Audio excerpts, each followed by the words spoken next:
சென்னை கொளத்தூர் கீழ்கட்டளை பகுதியைச் சேர்ந்தவர் இர்ஃபான். இவரது மனைவி கவிதா. இவர் தனியார் வங்கியில் துணைத் தலைவராக பணியாற்றி வந்தார். கடந்த ஆண்டு செப்டம்பர் 13ஆம் தேதி வங்கி அதிகாரியான கவிதா காரில் கோவை சென்று கொண்டிருந்தார்.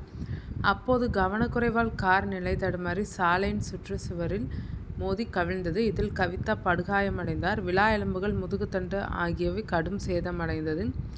மருத்துவமனையில் சேர்த்தும் குணமடையவில்லை. தொடர்ந்து படுத்த படுக்கையானார். அவரை கணவர் மற்றும் குடும்பத்தினர் கவனித்து வருகின்றனர்.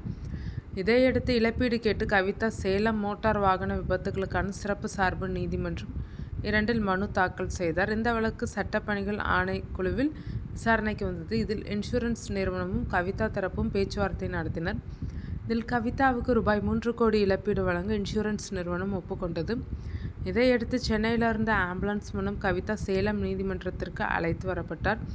மாவட்ட முதன்மை நீதிபதியும் சட்டப்பணிகள் ஆணைக்குழுவின் தலைவருமான சுமதி ஆம்புலன்ஸ் உள்ளே சென்று ரூபாய் 3 கோடிக்கான காசோலையை அவரிடம் வழங்கினார்.